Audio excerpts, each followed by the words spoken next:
I have a subject that I want to get back into that as we approached it last week, getting into it a little bit deeper. I want to kind of expand a little bit on it because I felt like last week I was a little bit rushed and didn't have opportunity to really hit some of the bases that I wanted to hit, especially in the area of the Saul Alinsky factor that I had brought up before. And the reason I want to do this, brethren, in all due respect to the times that we're in today, is to add some clarity to, again, what we really see playing out all around us. And it is still playing out all around us. We see cities still very threatened in many conditions, in many cases.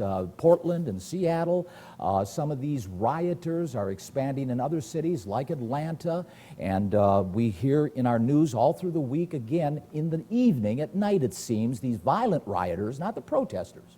Again, let me make distinctions. Not the protesters, but these rioters come at midnight to 5, 6 in the morning and wreak all kinds of havoc with throwing rocks and frozen bottles at police and all these things.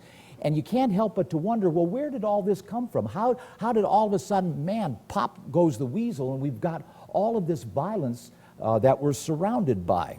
Well, I want to take some time to add a little bit, again, some more dimension to what we were talking about last week before I get into some of where I really want to go with this particular topic. But with all that being said, George Orwell had an interesting comment that he made many years ago. It's almost like a battle cry for those that are in pursuit of power. And what I mean by that is, you'll see by virtue of this quote of what he said, who controls, and I'm quoting now, who controls the past controls the future. He who controls the present controls the past. Now, if you really think this through, the point that he's making is whoever is presently in control controls both the past and the future. That's the point. And therein lies this, what you could say, desire, lust for power, because people know that. Those that are in the hunt for power know that if you can presently basically control the power, you control the past and the future, because you're in power to dictate how you want to rule in terms of your efforts and the way you would manage whatever you're overseeing. Now, Hitler knew this. Adolf Hitler, in his Mein Kampf, his manifesto, he said basically that in an answer, or actually in a question, to addressing what happens when you come up on somebody that you just can't persuade to see it your way. And Hitler wanted everybody to see it his way. That was what he was all about. And so in answer to this, well, what do you do, Adolf, when you don't get somebody to see it your way? Well, he calmly said, and I'm quoting him from his book, this was out of a speech that he gave in 1933, he just simply says, I calmly say your child belongs to us already. Your child belongs to us already. What are you? You will pass on. Your descendants, however, now stand in the new camp. In a short time, they will know nothing else but this new community, unquote. In other words, Adolf knew that to control the present wasn't something that just happens overnight. It takes time. And that means you've got to get to the youth. You've got to get to the kids. You've got to get to the young people. And where is that? It's in the educational system. It's where the children are. It's at home in the family. And so Hitler knew very well that these were long-term plans that ultimately he wanted to steer, starting from the young people, so that in the years to come, in the decades to come, ultimately the persuasion would lock in, and the minds and hearts of those individuals would be embracing what he wanted them to embrace. No arguments. Why? Because they were brought up that way. They were educated that way. Now, what am I talking about? I want to share with you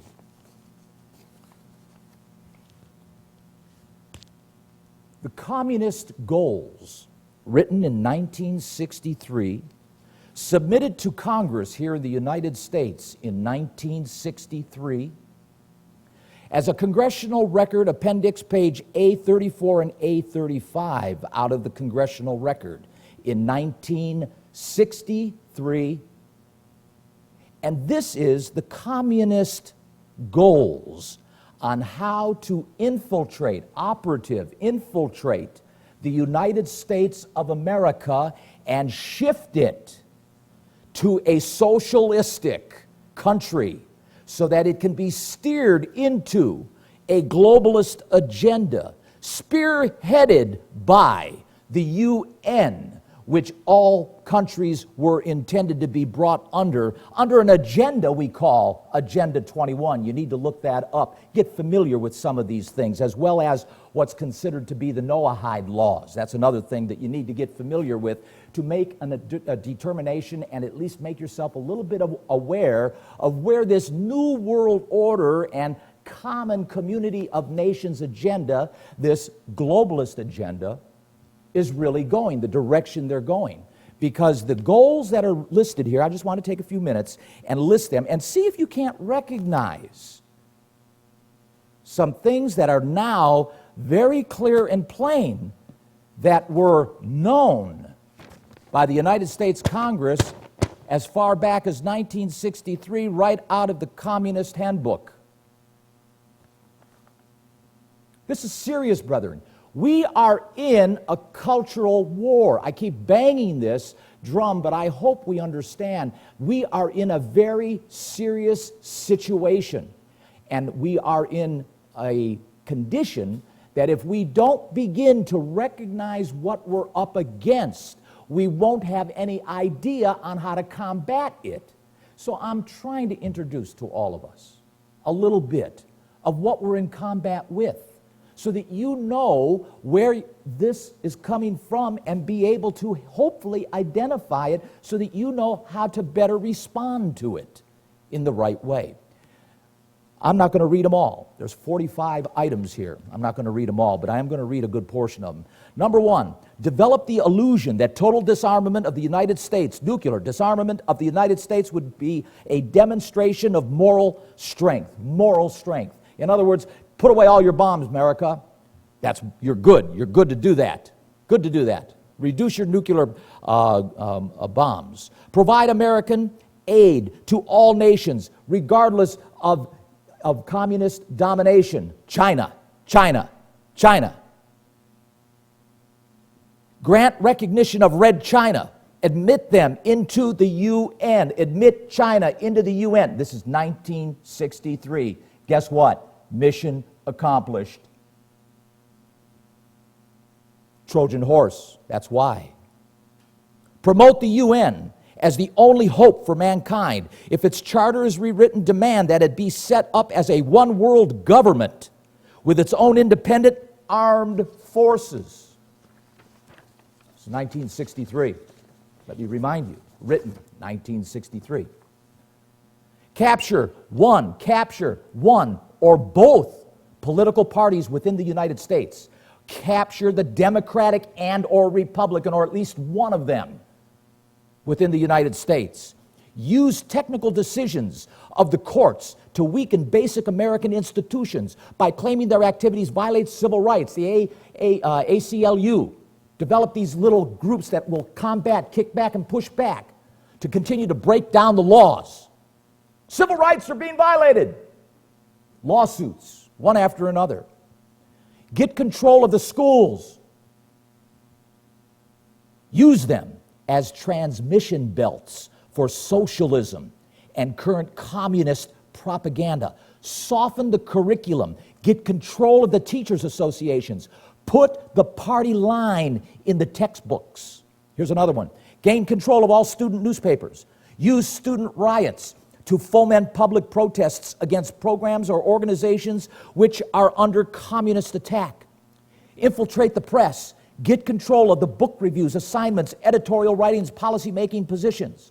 Here's another one. Gain control of key positions in radio, TV, and motion pictures, entertainment, movies.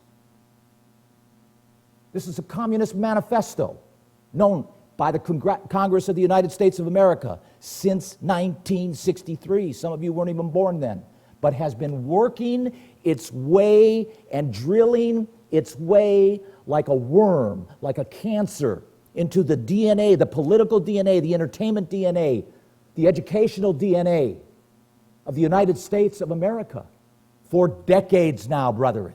I hope you can see how some of this now is playing out, because this was the plan. Continue to discredit American culture by degrading all forms of artistic expression. Eliminate good sculptures from parks and buildings and substitute shapeless, awkward, and meaningless forms. Tear down that Emancipation statue of Abraham Lincoln and slaves. Tear them down, the Emancipation Memorial. What does that have to do with racism? You would think you would celebrate that. Tear down this statue that was actually paid by slaves. How is this about racism when you're taking down things that are actually part of the abolitionist movement, the result of it? It's contradictory. You know why? Because it's not about racism. It's about canceling the culture. It's about changing America and turning it over or inside out or upside down or however you want to characterize it, but different than what you and I have grown up to understand and recognize. Just a few more here. Eliminate all laws governing obscenity by calling them censorship and violation of free speech and free press. Break down cultural standards of morality by promoting pornography, obscenity in books, magazines, motion pictures, radio and TV. Present, here's another one, homosexuality, degeneracy, and promiscuity as normal, as natural, and of course, healthy, and now legal. You see how it works? Incrementally, like that old proverbial frog, in the water, in the pot, and you slowly turn up the heat, and the poor old frog don't even know he's really in hot water until he's cooked. And that's the sad part about it, because it's so subtle. It's so incremental. It's so slow and growing. Infiltrate the churches and replace revealed religion with social religion. Discredit the Bible. It's a hate speech document. We got to outlaw it. There's groups that are wanting to do that, brethren. There's groups and organizations that want to outlaw the Bible. They claim it's archaic, it's hate speech, and it's too divisive. It needs to be taken off the public platform. It says here, infiltrate the churches and discredit the Bible, emphasize the need for intellectual maturity, which does not need religious crutches. Eliminate prayer or any phase of religious expression in the schools. Discredit the American Constitution by calling it inadequate, old-fashioned, out of step, modern needs, and it's a hindrance. It's out of step with modern needs, and it's a hindrance to cooperation between nations and a worldwide basis. In other words, get rid of it, because the United States has to become part of this new world order, and this Constitution is a real obstacle because it's more nationalistic in its orientation. It's more populist in its orientation. It's about borders. It's about identity and sovereignty. We don't want that. That's what these guys want. They want a one world order. They want a socialist environment of all nations being part of this global community. It goes on here. Discredit the American founding fathers. Present them as selfish aristocrats who had no concern for the common man. Belittle all forms of American culture and discourage the teaching of American history on the ground that it was only a minor part of the big picture. Give more emphasis to Russian history since the communists took over. Support any socialist movement to give centralized control over any part of the culture. In other words, socialize education, social agencies, welfare programs, mental health clinics, health care. Socialize it all. It goes on. Discredit and eventually dismantle the FBI. It's in here. 1963. They've gone even one step further. They didn't dismantle it, they've been using it. Infiltrate and gain control of more unions. Infiltrate and gain control of big business. Google, Apple, TikTok. Transfer some of the powers of arrest from the police to social agencies. In other words, we're going to defund the police and we'll send out psychologists for domestic violence. As the psychologist comes up to the door, the social worker comes up to the door and says, I understand you're arguing. Get out of my property. You're in the middle of a domestic spat here, and the guy's got a gun, he's holding his wife, his kids hostage, and you're going to send out a psychologist. Yeah, right. It doesn't even make sense in some of these cases, but it does to this. It does to this. Discredit the family as an institution. Redefine the family. Make it a whole new type of family. Encourage promiscuity and the ease of divorce. Make divorce easy. No fault. Divorce. Just go on and say, you know, we've got irreconcilable differences. Sign here, done. See you later. Split it in half and go. Create the impression that violence and insurrection are legitimate aspects of American tradition. And that's what we have going on right now. Emphasize the need to raise children away from the negative influences of the parents. Get the kids out of the house and under the care of the government. And let the government train them to become what they are to become according to the state. So, as I said last week, brethren, we are in a real cultural war. I hope some of these things you see and probably can't believe. When I read this and got a copy of this, I couldn't hardly believe, because as I look out over the landscape of where we are now in 2020, essentially I'm saying, whoa, they've accomplished quite a bit here. And we're now, what, 60 years, 55 years down that road from when this was written. And you begin to understand that Saul Alinsky, in his book that he wrote in 1971, he becomes just a tactician. He's just a tactician. Because what I hope you're beginning to see is that this kind of Marxism is not the kind of Marxism that even Karl Marx had in mind, or that Stalin had in mind, or that Lenin even had in mind. No, this is far more insidious. This kind of Marxism comes under a different category. As a matter of fact, it even comes from the mind of a different individual that oftentimes is not really well known by most people. And it's not John Lennon. But many people are unaware of this particular guy.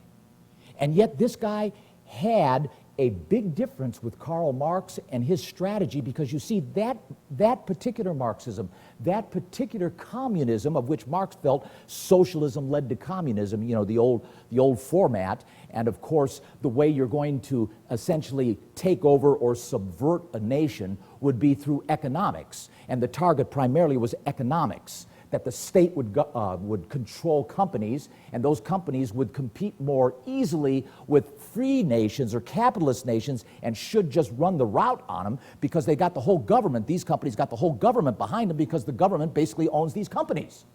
And that's what China's been doing. If you haven't recognized it, China actually has a different type of communistic approach or profile today. They've got essentially what I call a state capitalist system. It's kind of a hybrid where the state, the government, actually owns and has power of influence and decision making with a company, a Chinese company, that they would have, so that that company becomes kind of a surrogate for the government. But yet the people perceive it as something as free, like TikTok, not realizing that TikTok is collecting data on everybody and sending it back to the CCP, the Chinese Communist Party. For what? For their evaluation, their assessment, their database, and to improve their ability for artificial intelligence, because that's what artificial intelligence is all about. It's about data and how to process it.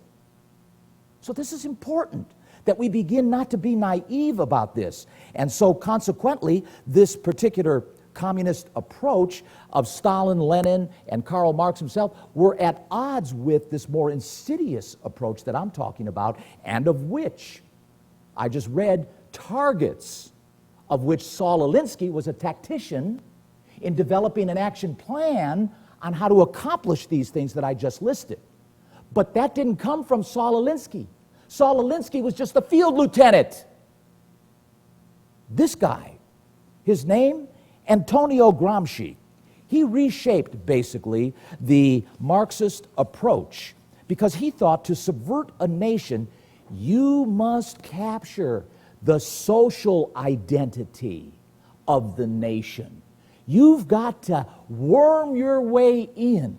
You've got to drill deep and get control of some of the most predominant layers of that social system. And we're talking about the arts, we're talking about entertainment, we're talking about education, print, social mediums, we're talking about politics, we're talking about healthcare and business, we're talking about the judicial system, and even law enforcement, the FBI, the CIA, Home Security, all these organizations, these alphabet organizations, to gain control through infiltration so that it can be used as tools to infringe upon what the Constitution lays out as your rights and my rights, your freedoms and my freedoms. And so we sit thinking everything is going okay, going to our jobs day in and day out, raising our families, voting for Republicans and voting for Democrats, not knowing that everybody is working a socialist. All parties have been working a socialist agenda. And it doesn't matter whether they're red or blue. So don't call me a Republican, don't call me a Democrat, don't call me an independent even. Well, I guess I am independent in that regard.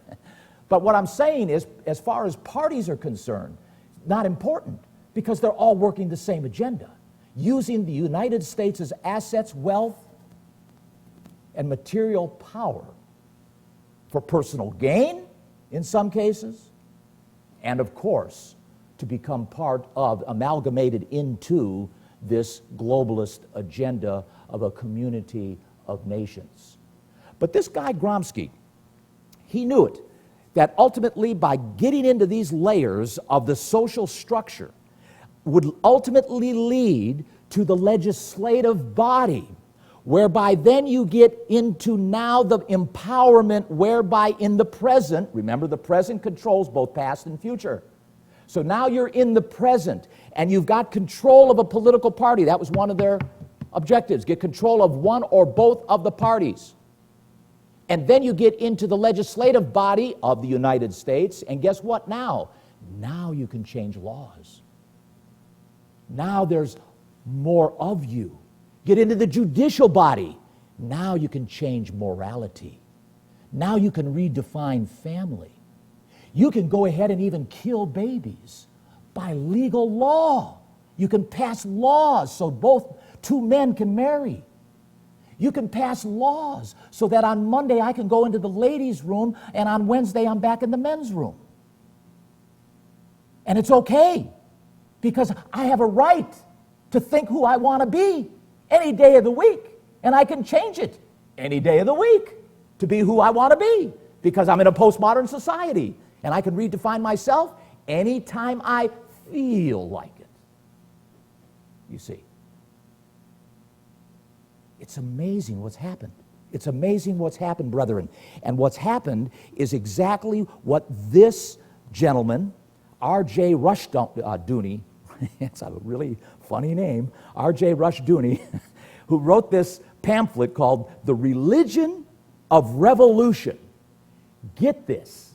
Follow me through this twisted reasoning. This is what people are getting in college. This is what politics are teaching. This is what people in particular power positions want you to think. Get this. Quote. This is a quote from that book, The Religion of Revolution. If there is no God,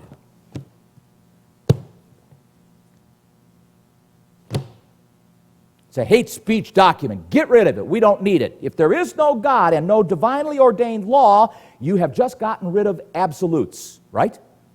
So, if this defines right and wrong and it no longer exists, guess what? It is a free, open field. And that's where he's going. Listen to this. If there is no God or divinely ordained law, then not only does perversion have equal rights with morality, but actually truer rights. In other words, now that we've gotten rid of the absolute that defines right and wrong, we can redefine right and wrong. And in redefining right and wrong, as a result now, we've got freedom to define anything we want as right. And even more so, because perversion views this book, get this, quote, I'm back quoting now, because Christian morality is seen as an imposition on the dehumanization of man. So this is a dehumanizing book. This is a dehumanizing book because it forces you against your natural nature. So we've got to get rid of this. This dehumanizes you. What's really human is the perversions you can think about. The pedophilia that people engage in. I feel like a 12-year-old, so I should be able to have sexual relations even though I'm over 60 with a 12-year-old. Because why? Because I'm a 12-year-old. Inside, I'm a 12-year-old. This is how people think. We've gotten to this point. We've gotten to the point where people are truly confused. And they're confused because they've lost their way. They have lost their gyroscope. They've lost their GPS. They've lost their means of reference. And when they lay down that means of reference, brethren, they're floating out there with no oars. And in some cases, literally. They're oarless in that regard. And this guy continues on. So he says here, because Christian morality is seen, I'm back quoting, as an imposition on the dehumanization of man, whereas perversion is an act of liberty and autonomy for the school of thought. So perversion, see, once we get rid of this, now we're free. What did Janis Joplin say? Freedom is nothing left to lose. I think it was something along those lines, if you know what I'm saying. Freedom is when you have nothing left to lose. What was Crosby, Stills, and Nash? They said, if you're not with the one you love, love the one you're with. You see where all that goes? You see where all that goes? You know. Many Marxists appreciate Antonio Gramsci because he understood that basically the design of his thought and his way of thinking was to incrementally infiltrate into the social order by infiltrating each segment, each layer of the social structure. And by influencing all these areas, you get a comprehensive penetration into the society you want to subvert. Far more insidious, far more subtle, and frankly, a brilliant way of being able to subvert a nation with minimal damage to the assets, because you're winning the hearts of the people and not blowing up the buildings, if you know what I'm saying. It's brilliant, a brilliant strategy. And quite frankly, brethren, it is nothing new. It is the old divide and conquer strategy Satan the devil used going all the way back to the Garden of Eden when he divided Eve from Adam and won them both. It's the same old strategy. Infiltration. Incremental, infiltration. Incremental, infiltration. Take over by redefining slowly, step by step, relationships. Work through relationships. Families, women, men, children. Get the families distracted so that they're no longer focused and targeted on anything that defines right and wrong in the absolute category. Because you see, once you cut the tether from the absolutes, you are free to redefine what you think is right and wrong. And sadly, what's happened is moral relativism now, that term, which means nothing more than society now defining what's right and wrong. So if society says it's okay, even though it's wrong, it's okay, because moral relativism, the society, has maybe legalized it, normalized it. Everybody's doing it. It's accepted. There's no stigma associated with it anymore. And so therefore, once you erase this shame, once you erase any opportunity for guilt, because there's no reason to feel guilty, because moral relativism tells me that I can wear a skirt as short as a shirt. You know? And it's okay. It's okay. And so we get confused, and people spin out, and they don't know how to handle the situation. But again, as I say, it's nothing different. Turn with me over here to the book of Judges. The book of Judges, and in chapter 1, I just want to read to you and show you this principle of incremental infiltration. Even though Antonio Gramsci is the father of this particular Marxism that I've been telling you about in respect to the other side of the coin of a Lenin, Stalin, Karl Marx communism or Marxism, he defined it, Gramsci did, as cultural Marxism. Cultural Marxism. And that's what we've been experiencing, actually, brethren, for the last 50 to 60 years.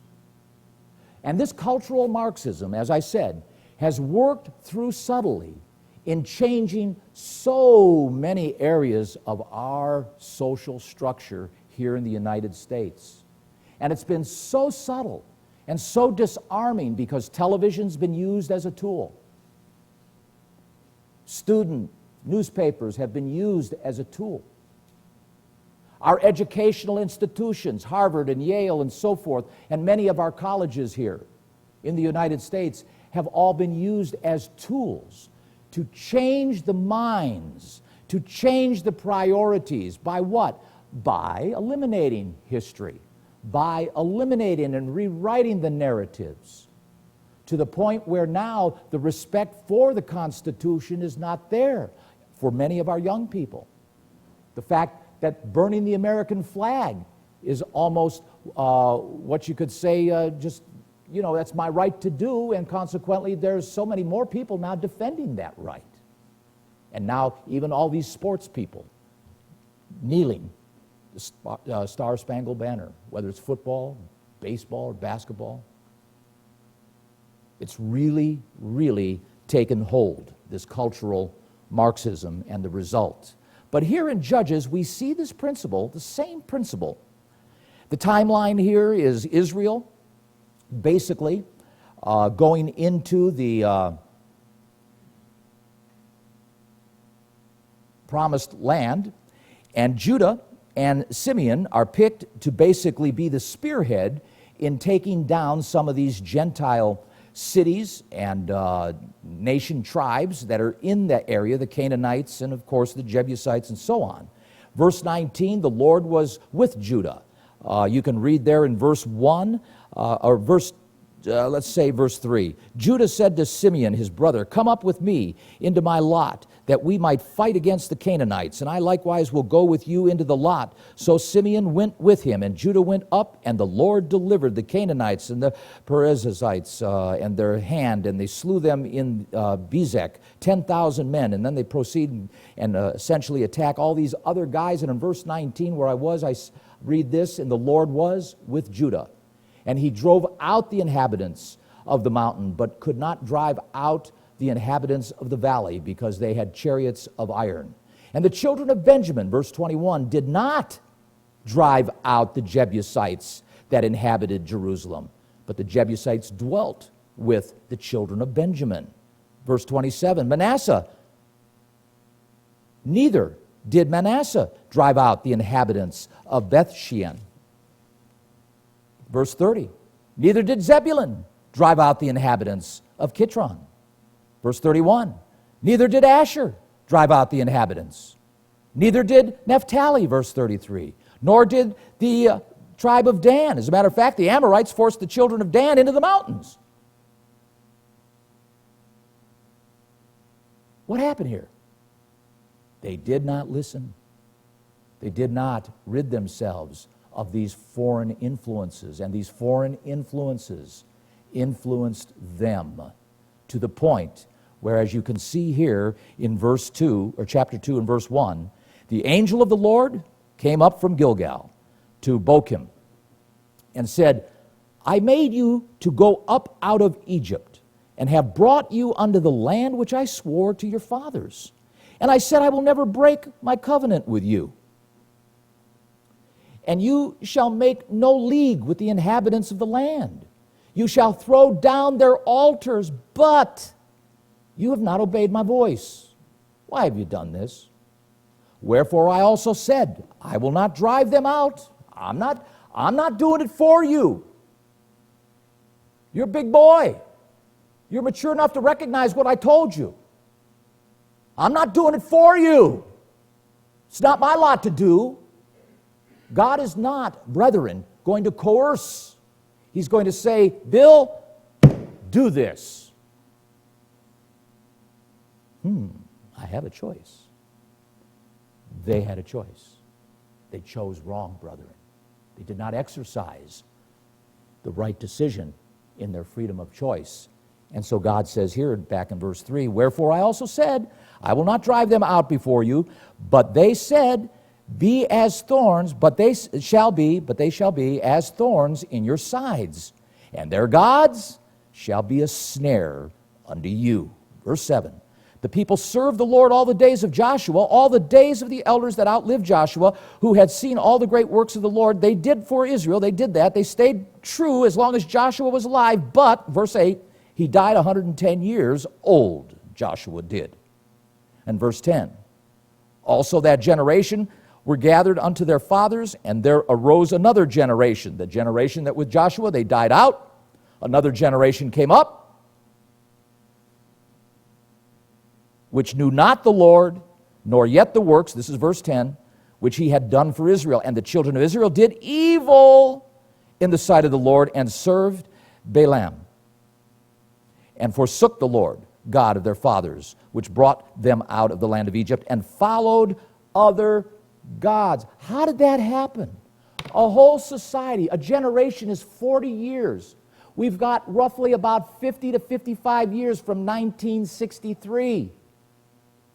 How did this happen? Incremental infiltration, interracial marriages. Not that that's wrong, but when you allow the foreign mate to influence you when you know better, which is what happened, it turns the hearts of those fathers and or women, and guess what? It turns the hearts of the children, and then in the next generation, it becomes more distant, less committed to, less dedicated to, because mom and dad are divided, and as a result, things go by the wayside. The glue, the adhesion, isn't as sticky anymore to the good book. It loosens up, it withers, gets forgotten, and then the generation changes. And you have this book of Judges, essentially a history of Israel going good and then going bad. A judge rises up, and they're good for 20 years, they're good for 25 years, they're good for 30 years, and then they lose that judge, he dies, the generation dies off, a new generation comes up, and they go bad again.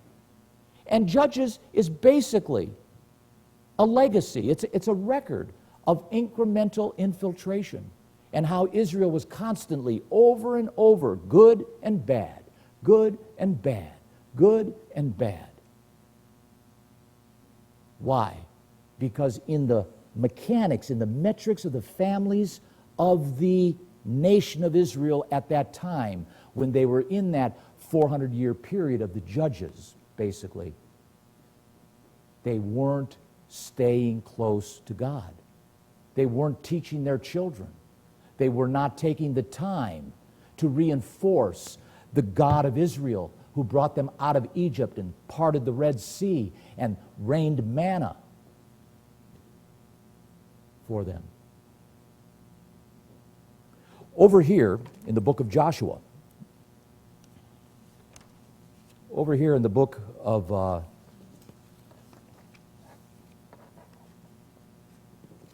Numbers, the book of Numbers, chapter 13. We have the situation of Israel coming up on the promised land. And Moses is told by God to pick one individual from each of the tribes, 13 guys, and to send them out for 40 days and to basically spy out the promised land. Chapter 13 is all about that. For the sake of time, I'll just paraphrase the fact that they come back. They come back, and essentially you can read the fact that essentially,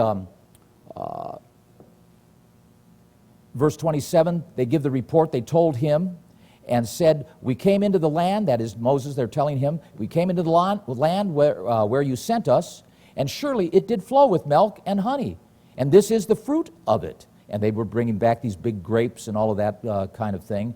Nevertheless, the people be strong. They dwell in the land. The cities are walled. They're very great. Moreover, we saw the children of Anak. These are the ones that are related to the giants. Anak, these are big guys. And the Amalekites dwell in the land of the south, and the Hittites and the Jebusites and the Amorites. They all dwell in the mountains, and the Canaanites dwell by the sea and by the coast of Jordan. And Caleb says, whoa, stop. He says, Caleb does. One guy out of 13. The list of the 13 are over there earlier in chapter 13. And Caleb says, stilled the people before Moses, and he said, look, let us go up at once, possess it, for we are well able to overcome it. In other words, Caleb was saying, let's get our swords, get on our horses, let's go, man. Let's take that land, let's reclaim it. It's ours. God has given it to us. God has given us the land. Let's get it. And everybody is saying, no, we don't want to do that. We don't want to do that.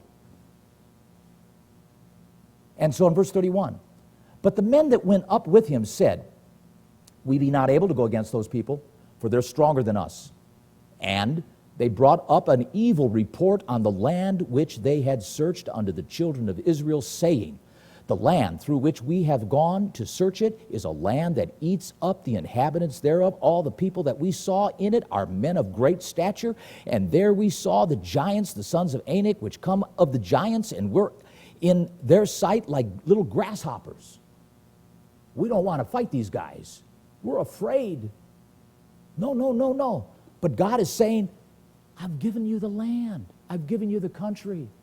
Take it. Reclaim it. It's yours for the taking. No, we're afraid. Chapter 14, verse 1, all the congregation lifted up their voice, and they cried and they wept that night. The children of Israel murmured against Moses and Aaron, and the whole congregation was turning basically against Moses and Aaron. In verse 5, Moses and Aaron fell on their faces. In verse 6, Joshua and Caleb, both of these guys, Joshua and Caleb from the tribe of Judah and Joshua from the tribe of Ephraim, rent their clothes, verse 6.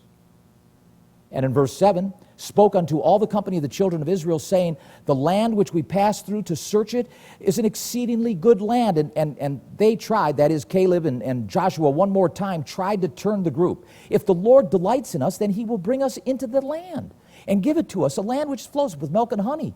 Only rebel not you against the Lord, neither fear you the people of the land, for they are bread to us. They're an easy take. We'll beat them up. We'll take the land. It's ours. God has said he's with us. Let's do it. Their defense is departed from them, and the Lord is with us. Fear them not.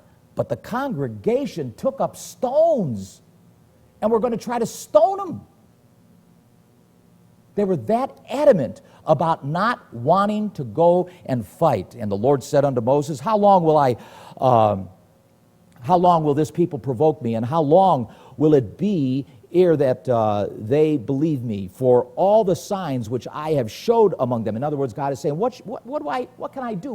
What do I have left to do to prove myself to these people? And the next few verses here, God basically says, I'm going to basically just get rid of them. And Moses comes to their aid, their defense, Moses does, and he says in verse 19, pardon, I beseech you, the iniquity of the people according to the greatness of your mercy.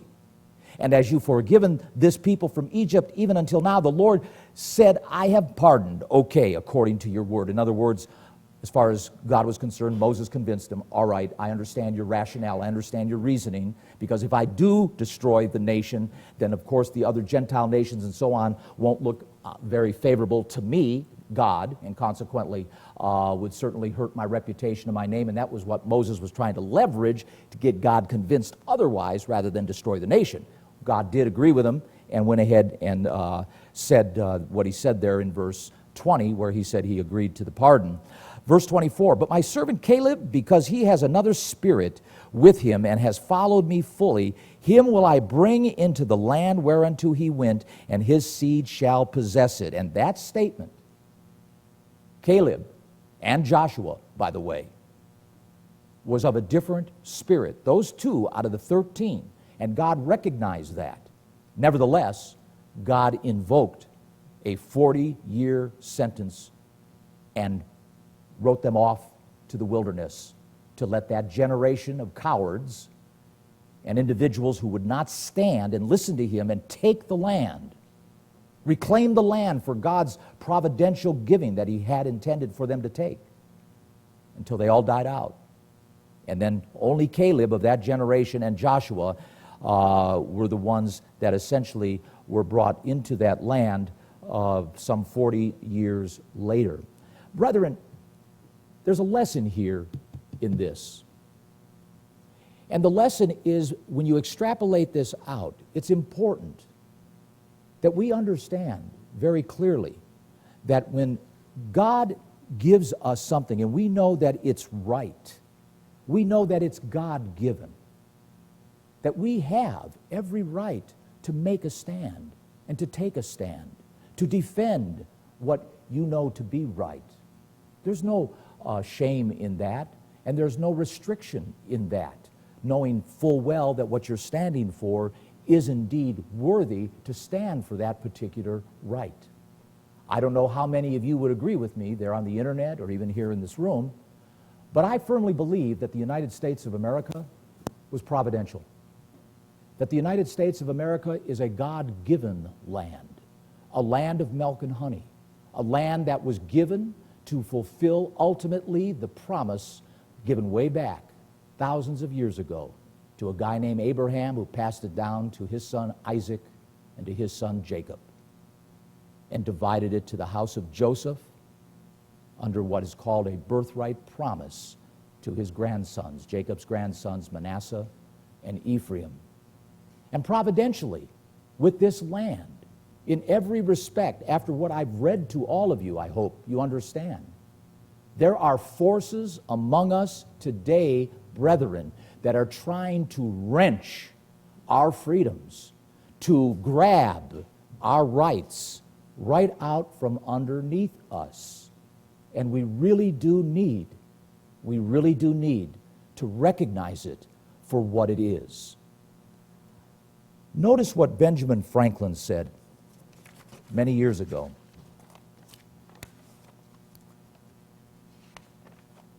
When he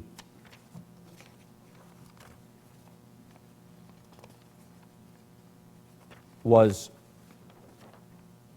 younger, but during that time of the Revolutionary War, he said this: "They who would give up an essential liberty for temporary security," this is Benjamin Franklin, "they who would give up an essential liberty for temporary security deserves neither liberty or security."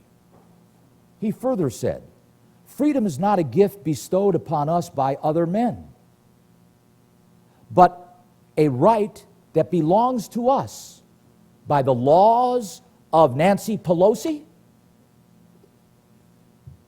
by the laws of the Senate leader McConnell, By the laws and executive orders of Donald Trump? The laws of the land? No. Benjamin Franklin didn't even back then say anything about the government. What he said was the rights that belong to us by the laws of God and nature. Our Constitution, brethren, was written in the framing of the fact that we have God-provided rights and freedoms.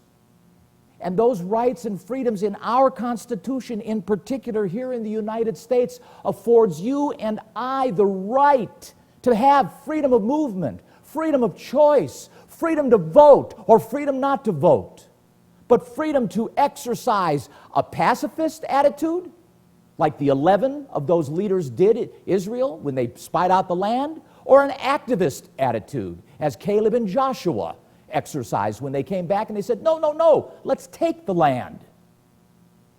God gave it to us. Brethren, God gave us this land. And it's important we begin to recognize that we have every right in the world to defend our positions for want of freedom and for want of liberty.